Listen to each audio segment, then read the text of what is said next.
like a Hellcat.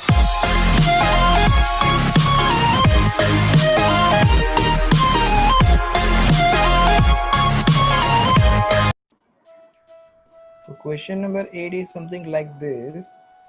Let A and B be the two sets. Show that function from A cross B to B cross A such that f of A comma B is equals to BA is a bijective function. Bijective मतलब क्या था, 1 1 as well as on 2. अगर 1 1 and on 2 दोनों होगा then we can say that it is a bijective function. तो 1 1 के लिए हम लोग क्या करते थे कि x1 x2 belongs to domain. अगर f of x1 is equal to f of x2 है तो x1 is equal to x2 आना चाहिए, then it is called 1 1 function. अब यहाँ पे डोमेन क्या है, तो domain is a cross b. ये डोमेन a क्रॉस b है एंड ये जो है वो एक ऑर्डर पेयर फॉर्म में है. तो हम लोग जो क्वेश्चन में यहाँ पे x1 x2 लेते थे उसकी जगह पे ऑर्डर पेयर ले लेंगे. Let's say a1 b1 and a2 b2. यहाँ पे ab दिया हुआ है तो a1 b1 ले लेते हैं एंड a2 b2 ले लेते हैं. तो a1 b1 and a2 b2 belongs to domain. तो डोमेन कौन सा है, a cross b है, so it is belongs to a cross b.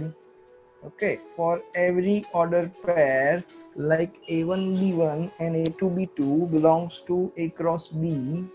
अब मैं क्या लूंगा कि f of a1 b1 is equal to f of a2 b2 हम लोग ले लेंगे और प्रूव क्या करेंगे हम, a1 b1 is equals to a2 b2.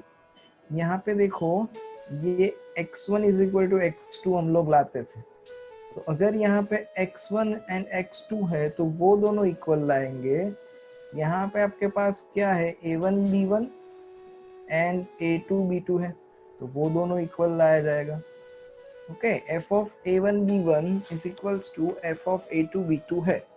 तो f of ab कैसे डिफाइन करके दिया हुआ है, ba हो जाता है, उल्टा हो जाता है. तो यहाँ पे f of a1 b1 का आंसर क्या आएगा, उल्टा हो जाएगा b1 a1 एंड यहाँ पे b2 a2 like this.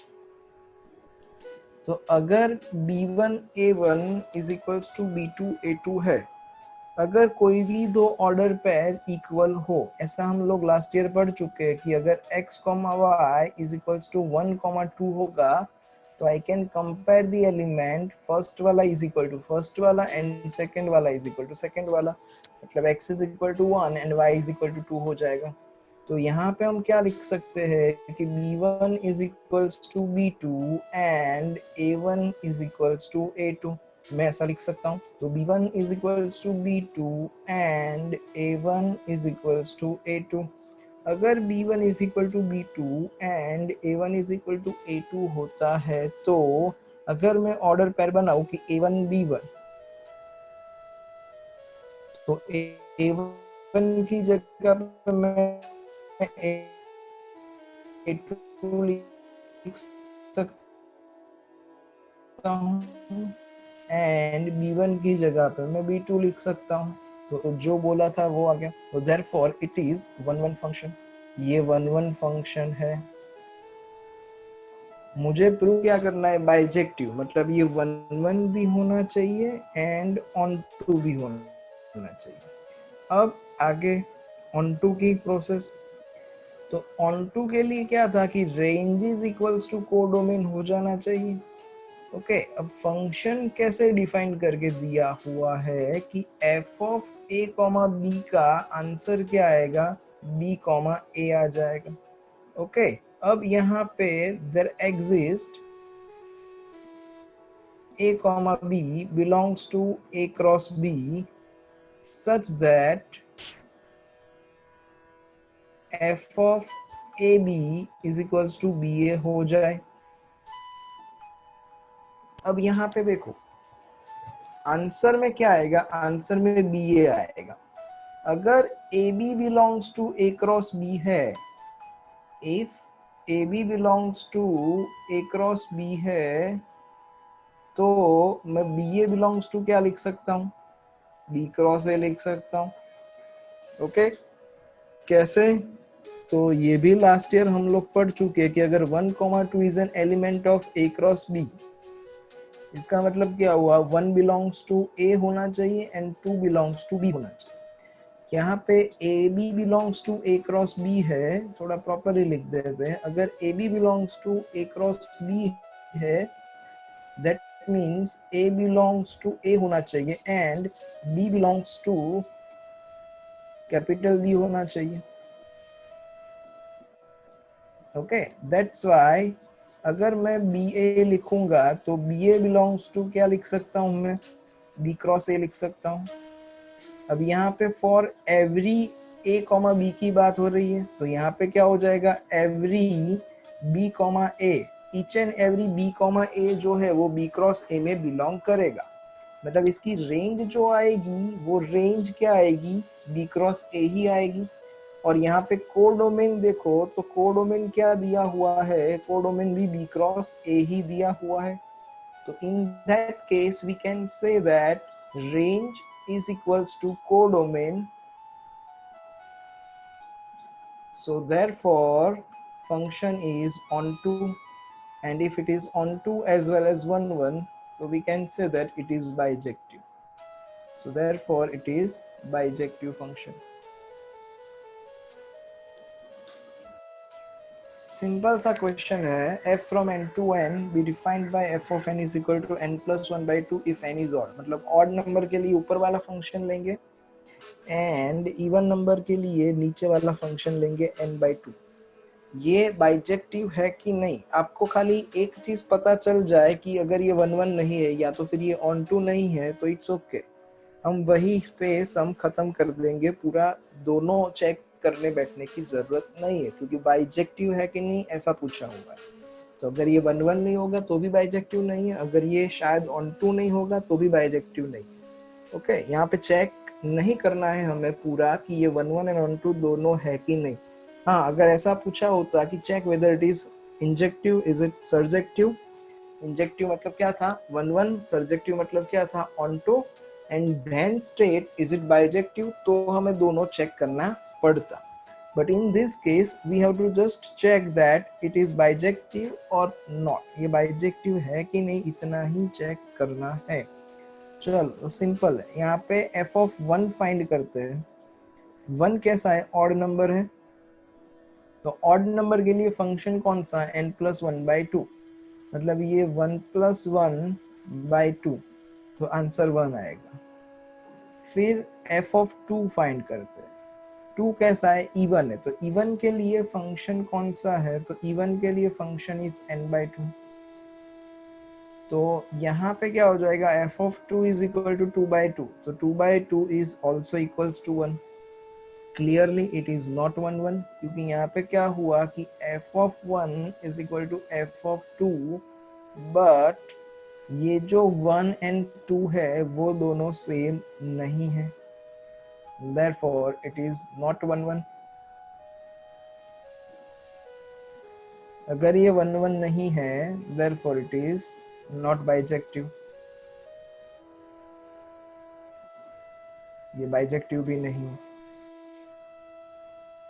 Let a is equal to r minus 3 and b is equal to r minus 1. Consider the function f from a to b defined by fx is equal to x minus 2 upon x minus 3.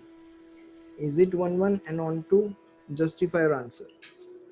अब देखो यहाँ पे f from a to b दिया हुआ, a क्या समझना है आपको, तो a मतलब सारे रियल नंबर, पर उसमें से आप क्या नहीं लोगे, तो 3 नहीं लोगे। ऐसा क्यों, क्योंकि यहाँ पे 3 लिया तो ये अनडिफाइंड बन जाएगा। ओके b क्या है, b सारे रियल नंबर है पर उसमें से हम 1 नहीं लेंगे। क्यों 1 नहीं लेंगे, क्योंकि इसका आंसर 1 कब आएगा, जब ये ऊपर नीचे कैंसिल हो जाएगा तब जाके आंसर 1 आएगा। लेकिन x minus 2 and x minus 3 कभी सेम नहीं हो सकता, तो दैट्स वाई कभी आंसर 1 नहीं आ सकता है। तो in that case we have to check that is it 1 1 is it onto, ऐसा पूछा हुआ है। तो let's start for the 1 1 function. जैसे करते वैसे ही कि for every x1 x2 belongs to domain, let f of x1 is equal to f of x2। तो हम प्रूव क्या करेंगे, x1 is equal to x2 आता है। अगर x1 is equal to x2 आता है then I can say that it is 1 1 function। चलो, तो f of x1 is equal to f of x2, तो f of x1 मतलब x1 minus 2 upon x1 minus 3 is equal to x2 minus 2 upon x2 minus 3। क्या करा, simple, यहाँ पे x है तो यहाँ पे x है। अगर मैं यहाँ पे x1 कर दूँ तो सामने आंसर में यहाँ पे x की जगह पे x1 बन जाएगा। Okay, like that. तो अब मुझे ये सिंप्लीफाई करके प्रूव करना है कि x1 is equal to x2 होगा। सिंपल क्रॉस मल्टीप्लीकेशन कर दो एंड सिंप्लीफाई कर दो। तो x1 minus 2 into x2 minus 3 is equal to x2 minus 2 into x1 minus 3। Now open the brackets। तो x1 x2 minus 2x2 minus 3x1 and plus 6, that is equal to x1 x2 minus 3x1 minus minus 3x2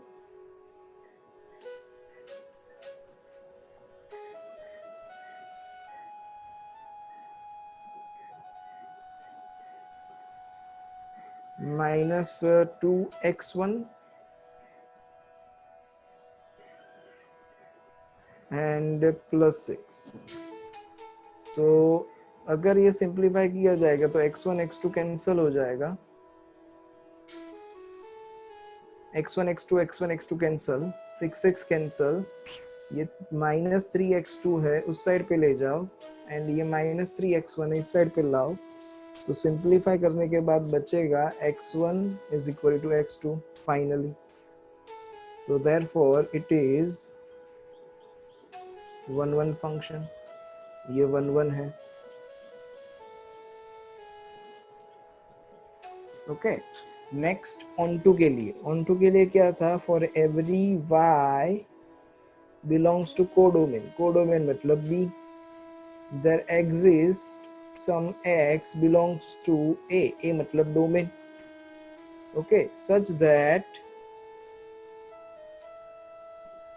fx is equals to y होना चाहिए। तो इसके लिए मेरे को x की value ढूंढनी पड़ेगी पहले।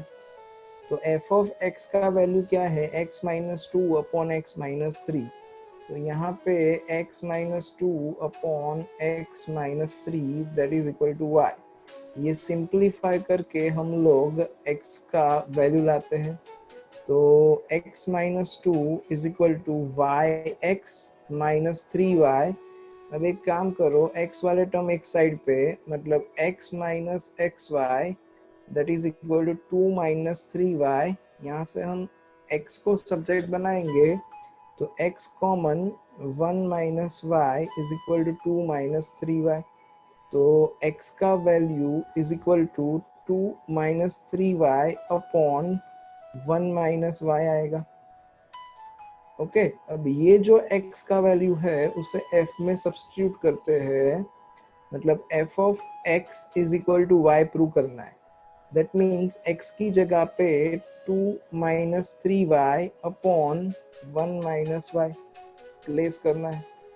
तो यहाँ पे x की जगह पे ये रिप्लेस करो 2 माइनस वाई,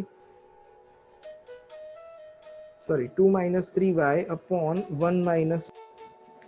ओके, x की जगह पे रिप्लेस करा 2 minus 3y upon 1 minus Y. यहाँ पे -2 एज इट इज रहेगा, ये -2 एज इट इज। देन यहाँ पे x की जगह पे 2 minus 3y upon 1 minus Y, ये -3 as it is.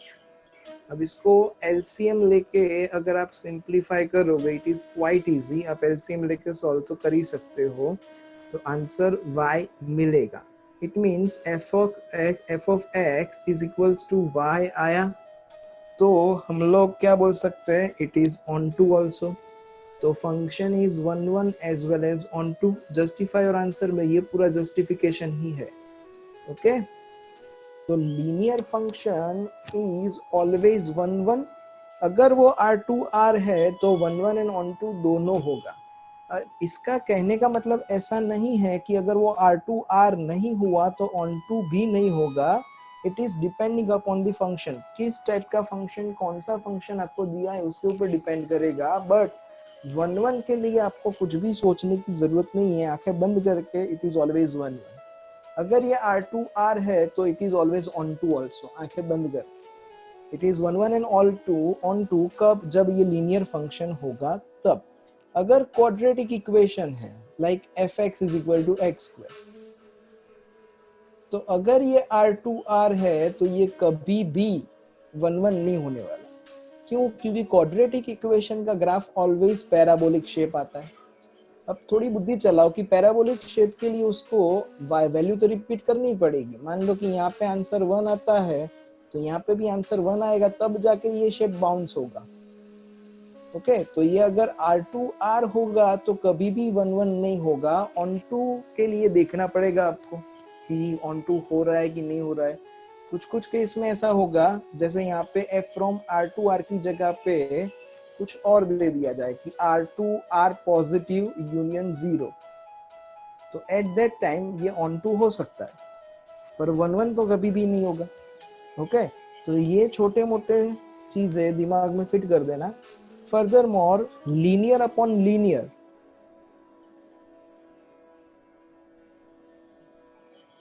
Always 1 1।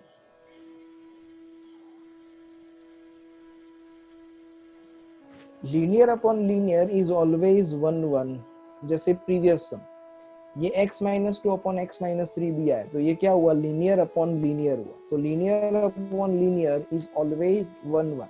Linear upon linear 1 1 ही होता है। ऑन टू के लिए आपको चेक करना पड़ेगा जो कंडीशंस दी है उसके हिसाब से। ओके, तो ये शॉर्ट ट्रिक्स याद रखोगे, एमसीक्यू में या कहीं पे भी शॉर्ट क्वेश्चन आंसर में पूछा तो एलिब्रेट करने की जरूरत नहीं है। चलो next question number 11 which is MCQ. f from R to R and fx is equal to x raised to 4, choose the correct answer। चलो देखो, x raised to 4 है मतलब बाई क्वाड्रेटिक हुआ, तो कभी भी 1 1 तो होने ही वाला नहीं है, दैट इज फिक्स थिंग। ये कभी भी 1 1 नहीं हो सकता है, ऑन टू हो सकता है। ओके, तो 1 1 नहीं होने वाला है फंक्शन, मतलब ऑप्शन ए निकल गया चॉइस में से, ऑप्शन ए कभी भी नहीं आएगा, 1 1 तो हो ही नहीं सकता। ये सी भी निकल गया 1 1 but not onto. D neither 1 1 not onto. अब 1 1 नहीं है, ऑन टू भी नहीं है ऐसा बोल रहे, तो देखो तो भाई 1 1 ऑन टू है क्या नहीं है। लेट,